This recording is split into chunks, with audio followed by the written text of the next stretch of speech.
Dwight, I mean, you're part of the championship team. You made no secret that you wanted your parade. You want to be back on the top of the stage. If you had to kind of sum it up here for why you guys fell short of that, what do you look to first? Shoot myself. What I could have did better.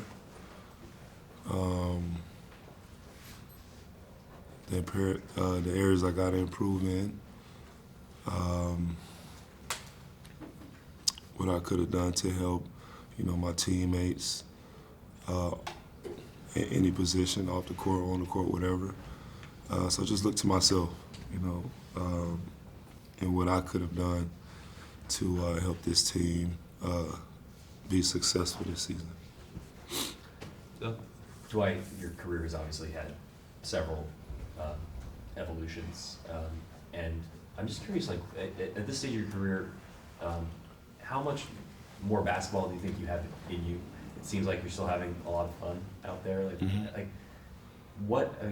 Take the results of this season out, which I understand is different, but what kind of joy are you deriving from the game and the kind of role that you've been able to carve out at this stage of your career? Well, obviously, I personally still feel like I can do more and bring more, just given the opportunity. But I'm grateful that I had another opportunity to come back here and play here in LA. I know that it didn't end the way that we all hoped for and expected it to.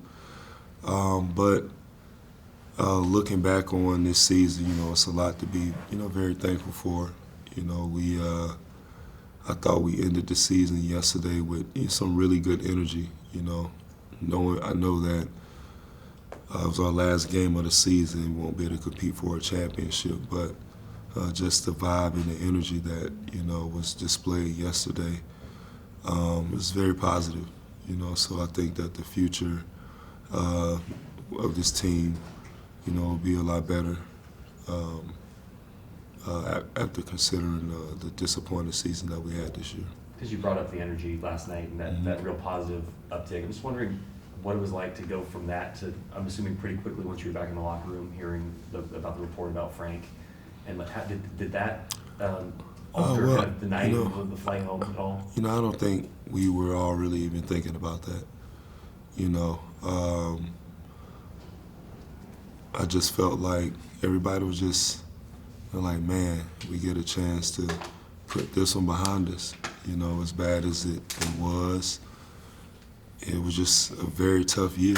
I saw a UFC fight the other night, and the guy who lost the fight, he said he felt like he was trying to get over this wall during the fight that he could just never get over, no matter how hard he tried. And just really felt like that all year, trying to get over this wall. Just no matter how hard we worked, no matter what we did in practice, no matter individually how long we stayed in the gym, how many film sessions we had, all the talks we had and stuff like that, just felt like we could not get over, that wall. It's very tough, and sometimes in life you have these obstacles that just seem like you can't get over, where you have to, really sit back down and regroup, and just kind of figure out, take all the positives away from the situation, and didn't end well this year, but it's a lot of things that we can look forward to. Yeah. Dwight, having as good of a look at this as anybody with your experience in this league, Russ sat here and kind of told us that he never really felt comfortable at all this year as a player, that he never felt like he got the chance to be himself. And to summarize in general, it was that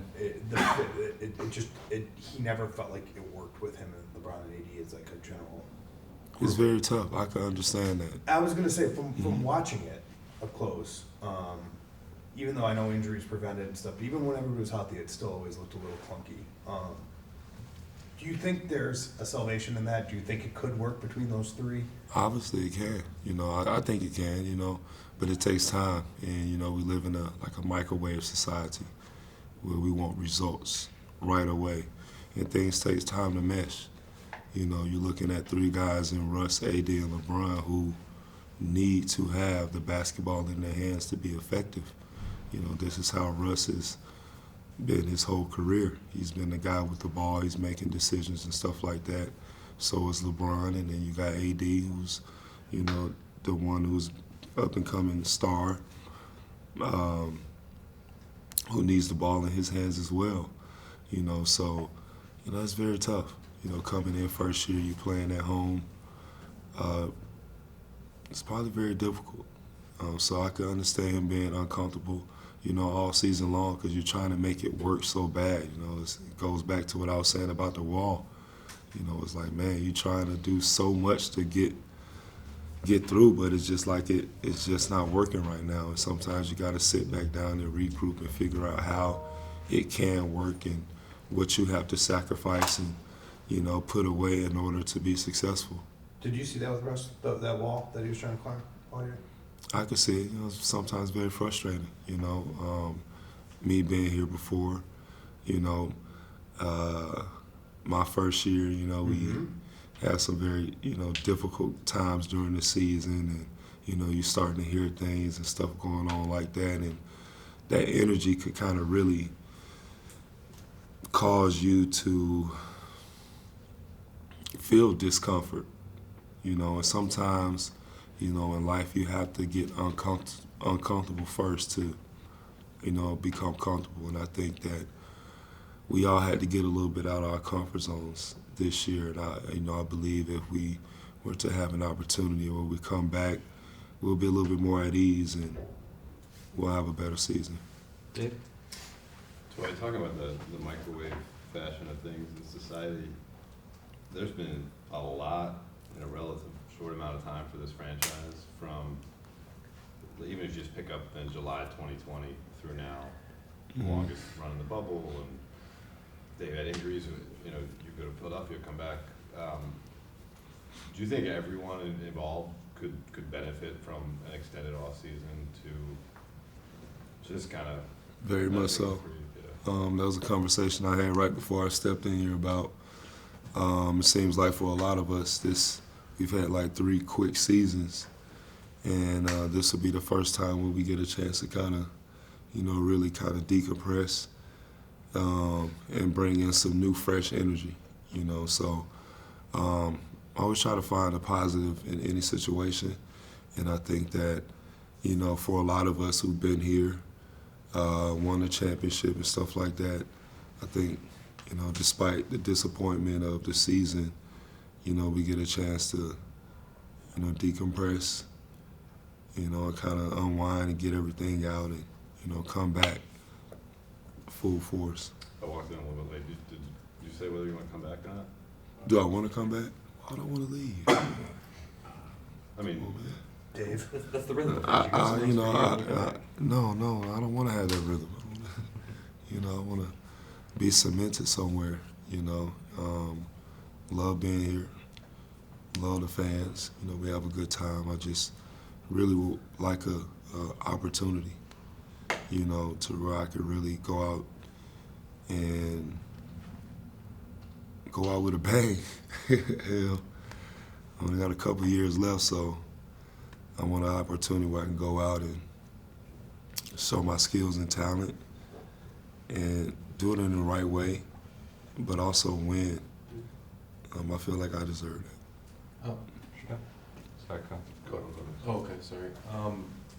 Dwight, kind of, there was kind of this maybe tension, I don't know if you would call it that, but there was a lot of vets on this team who had experience like yourself, and there's young guys who came in generally later, and certainly later in the year, Frank started looking at them more in the rotation. What was that like, being sort of in the middle of that, and how did it affect the team chemistry? Well, it was tough dealing with it and going through it. But, you know, looking back on it, you know, something that I felt like, you know, I could have done better was just not allowing, you know, that to even dampen my energy or my spirit a little bit. You know, kind of keep the same energy every single day. you know, and obviously we're human, and you know, some things disappoint us and hurt us, and but I feel like I shouldn't have allowed that to, you know, kill my joy. Was there a low point for you in that? Oh yeah, I told you about the wall. Well, I just meant like maybe like a timestamp on it, or like Man, the whole season. You know, it's pretty tough. That's bleak. It was tough, but you know, like I said, I try to find the, you know, the positive side of it, and you know I could have did a better job of keeping my joy throughout all of that, continue to maintain, you know, condition and shape, even if the coach says I'm not going to play no more or whatever it may be, just for my own benefit, just to help myself. But, you know, maybe that could have helped other guys if they felt the same way, you know, because, you know, that's very tough, you know, for a lot of us to have to, you know, go through that. Sure. Dwight, just thinking about your draft class, 2004, I think it's just Iguodala and Trevor left, and you played the most minutes. Just wondered, do you take a certain sense of pride in that? Do you think about all of the accrued minutes, how much physically it takes to kind of come back another year? How do you put all that in context, thinking back to that draft year? Oh man, I'm just very thankful and grateful to be able to play this sport that long, you know. It's a very long time, 2004 till now, 18 years. But, you know, I would love to continue to play more. I feel like I got a lot more years left in me, you know, with technology and me understanding really now how to take care of my body better than I did in the past. I know I can give, you know, this team, you know, some really good years and go from there. Go ahead. Also, just as a quick follow-up to that, you have been able to find a way to stay on the floor, right, still at this stage, and avoid certain injuries, and knock on wood. And with AD specifically, and the way that his body is another big, like, are there any conversations you've had with some things that you found success with, or just as he tries to find a way to stay on the floor as he gets further into his career as well? I mean, I think just some of these things are freak accidents. You know, there's nothing he can really do about, you know, somebody falling into his leg and him hurting his knee, or, you know, going for a rebound and coming down on his ankle. It's just things that happen. But again, this is all a part of this journey that we go through in this sport. And it's just to test our character, you know. So he will come back stronger. He's going to come back better. And I know he puts a lot of work in with his body and trying to make sure he stays healthy and right. So he gets a chance now to really sit back and get himself together. He's going to come back and have a strong season. Do last one with Jovan. Dwight, obviously for a majority of your career, you were the offensive focal point for your teams. And these last few years, you've transitioned to a smaller role offensively. Russ obviously had a smaller role this year, been sharing with LeBron and AD, and he talked about how much he had to adjust and sacrifice being a superstar and kind of transitioning to a smaller role. How difficult is that, and what did you see kind of firsthand with Russ's adjustment and how he kind of navigated that process? Well, I thought, you know, like we talked about earlier, it's just the comfort part, you know, and the wording, you know, the wording of saying somebody's a superstar to now just a role player. You know, Russ is a star. You know, he's always going to be a star, just understanding how to, you know, navigate in a galaxy full of stars. No, but no. That's my age. But no, Russ is this is his first year here. He's playing with, you know, like I said, a guy in LeBron who needs the basketball to make plays and stuff like that. So now it's just playing off of these guys, and that could be very difficult, and it takes time. And we tried to put this recipe together just like that and expect it to work without really testing it out and giving it a chance to really, you know, kind of like, you know, mold and, you know, get right, get together. So it just wasn't enough time, you know, for that to happen. And you can't say that it can't be done, you know, because Russ has played with Kevin Durant and James Harden, who need the ball in their hands as well. But it just takes time. And, you know, we'll get it right, you know, so hopefully we can come back next year, you know, pissed off with how we finished the season this year, but with a new set of energy, and go for another championship.